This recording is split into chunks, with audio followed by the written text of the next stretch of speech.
جی دوستو السلام علیکم۔ کیا اب صدر ٹرمپ ایران پہ حملہ کرنے جا رہے ہیں؟ ایک خبر یہ بھی ملی ہے کہ جو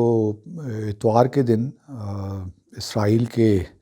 وزیر اعظم نتن یاہو نے سعودی عرب کا خفیہ دورہ کیا، اس کا جو اصل مقصد تھا وہ یہ تھا کہ سعودی عرب سے کچھ مدد چاہیے تھی، ایئر اسپیس وغیرہ،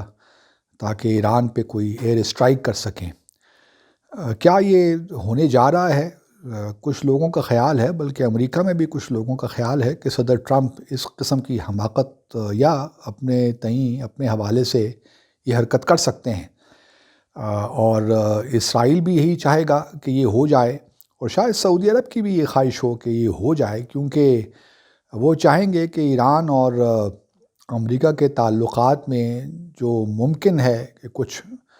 کچھ بہتری آئے صدر بائیڈن کے ہوتے ہوئے، تو شاید اس ایئر اسٹرائک سے معاملات گھمبیر ہو جائیں اور بائیڈن صاحب کو جو نیوکلیر ڈیل جوائن کرنے کی پاسبلٹی ہے وہ ختم ہو جائے، یا پھر یہ ہے کہ تعلقات میں ایک کشیدگی سی آئے۔ تو پریزیڈنٹ ٹرمپ تو شاید یہ چاہیں کہ یہ ہو جائے، لیکن ابھی کچھ کہنا بہت مشکل ہے کہ آیا صدر ٹرمپ واقعی ایران پہ کوئی فضائی کارروائی کر سکتے ہیں۔ اگر انہوں نے کی تو یہ صرف اور صرف جو ہے ڈومیسٹک پالیٹکس جو ہے امریکہ کی، اس کے پس منظر میں ہوگی، اور کیونکہ ایران تو دیکھیے، جہاں تک ایران کا تعلق ہے، وہ تو نیوکلیر ڈیل جو ہے اس پہ منوان عمل کر رہا ہے، اور IAEA کے جو انسپیکٹرز ہیں ان کو بھی اس نے جب تک یہ ڈیل برقرار تھی ان کو الاؤ بھی کیا ایران آنے میں، وہ انسپیکشن بھی کرتے رہے، تو انہوں نے بھی کوئی ایسی بات ان کو نہیں ملی جو اس بات کو سرٹیفائی کر سکے کہ ایران اپنی اوبلیگیشنز، ڈیل کے تحت جو اوبلیگیشنز ان کو پوری نہ کر رہا ہو۔ تو اب صدر ٹرمپ کے پاس کیا جواز رہ جاتا ہے ایران پہ حملہ کرنے کا؟ وہ میں سمجھتا ہوں کہ دہشت گردی کے کانٹیکس میں ہو سکتا ہے، یمن میں جو پرابلمز ہیں، لیبنان میں ہیں، اور پھر فلسطین کے اندر بھی جو غزہ کی اسٹرپ ہے وہاں بھی جو ہے بڑا اثر و رسوخ ہے ایران کا۔ تو صدر ٹرمپ اس کو بہانہ بنا کر ایک پری ایمپٹیو اسٹرائک کر سکتے ہیں، اور پھر UN چارٹر میں بھی یہ الاؤڈ ہے سیلف ڈیفنس کے تحت کہ آپ سیلف ڈیفنس میں کچھ اقدامات لے سکتے ہیں۔ تو وہ پھر صدر ٹرمپ نے کب UN یا UN چارٹر کوئی پاس رکھا ہے؟ وہ تو بالکل ایک دوسری ٹینجنٹ پہ چلے جاتے ہیں۔ تو اس وجہ سے توقع تو کی جا سکتی ہے کہ اسرائیل بھی شاید تھوڑا بہت یہ انکریج کر رہا ہو صدر ٹرمپ کے، جاتے جاتے یہ کام کر ہی ڈالیے جی،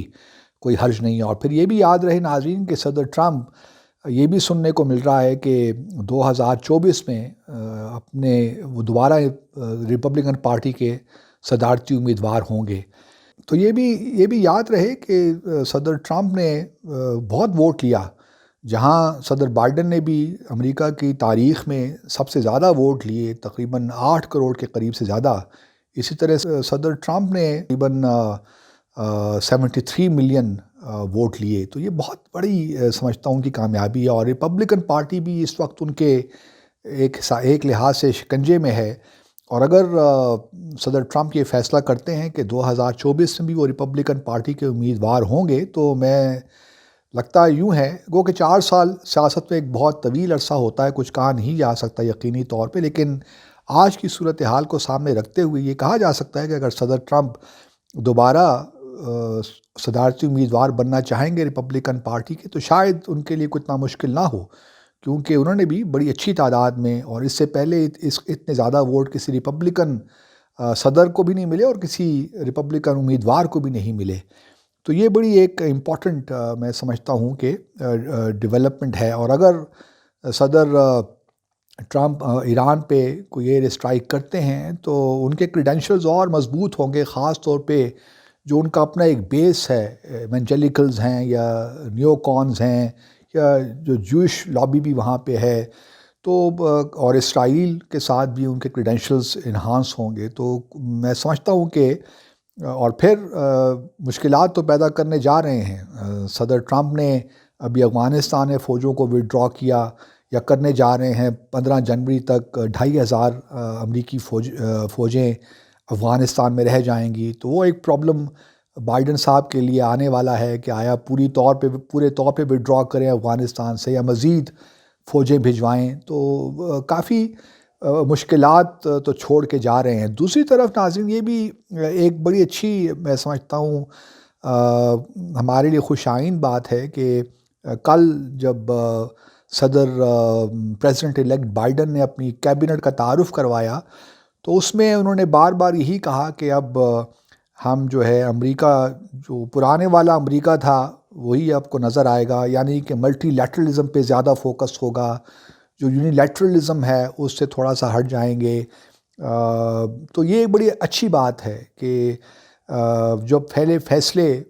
خاص طور پہ کلائمیٹ جو پیرس ایکارڈ ہے اس میں واپسی پہلے دن ہی کہتے ہیں ہو جائیں گی 20 جنوری کو، جب وہ یا 21 جنوری کو جب وہ 20 جنوری کو جب وہ اپنا اوتھ ٹیکنگ لیں گے،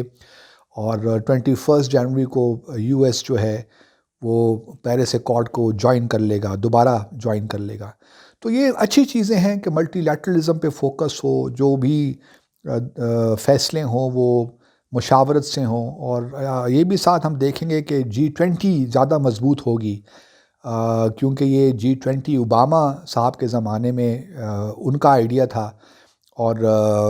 اس کو آپ دیکھیں گے کہ زیادہ رول ملے گا۔ مجھے نہیں معلوم کہ یو این میں کیا، لیکن یو این میں بھی جو انہوں نے اپنا مستقل مندوب اپوائنٹ کیا ہے، اس سے تو لگتا یہ ہے، اور ان کو کیبنٹ کا وہ بھی دیا ہے رینک بھی، تو وہ کیبنٹ کی میٹنگز بھی اٹینڈ کریں گی خاتون جو ہیں افریقن امریکن ہیں۔ تو یو این کا رول بھی شاید پہلے کی جو ٹرمپ کے زمانے میں تو یو این کو بالکل اگنور کر دیا گیا تھا، تو یو این کو بھی زیادہ رول دیا جائے گا۔ تو اب آگے کیا ہونے والا ہے، انٹرسٹنگ ڈیولپمنٹس ہیں، اور پریزیڈنٹ ٹرمپ اگر ایران کے خلاف کوئی ایسا اقدام کر لیتے ہیں تو اس سے یقیناً صورتحال گھمبیر ہو جائے گی، خاص طور پہ ہمارے علاقے میں کشیدگی بڑھے گی، اور ہمارا جو ریجن ہے یہ کسی اور کانفلکٹ کا متحمل نہیں ہو سکتا۔ کانفلکٹ ان دا سینس تو یہ نہیں ہوگا کہ یہ صرف ایئر اسٹرائکس ہی ہوں گی، کوئی خاص ٹارگٹ کیے جائیں گے علاقے، یا کوئی فیسلٹیز ٹارگٹ کی جائیں گی، لیکن آبویسلی ہم یہ توقع نہیں رکھتے کہ امریکہ اس وقت کوئی فورسز وہاں بھجوائے گا، وہ تو ہونے والا نہیں ہے، لیکن بہرحال پھر بھی ایک کشیدگی تو اس خطے میں آئے گی، اور پھر ایران یقیناً اس کو سیٹل کرنے کی کوشش کرے گا امریکہ کے ساتھ۔ لیکن یہ اب افواہیں ہیں، کیونکہ یہ خبر نکلی، ایک امریکی جریدے نے یہ خبر دی، تو میں نے کہا کہ میں آپ کے ساتھ شیئر کر لوں کہ جہاں لوگ یہ کہہ رہے ہیں کہ نتن یاہو کا وزٹ اس لیے تھا کہ سعودی عرب اسرائیل کو تسلیم کرے، دوسری طرف یہ خبر بھی اب نکل پڑی ہے کہ اصل میں تو مقصد تھا ایران کے خلاف ایئر اسٹرائکس۔ اب اس میں کتنی صداقت ہے، کچھ ہی دن رہ گئے ہیں، 20 جنوری تک صدر ٹرمپ کے پاس وقت ہے، اب آیا اس 1.5 ماہ میں وہ کچھ کر جاتے ہیں یا نہیں کرتے، time will show. We are keeping our fingers crossed. Thank you very much.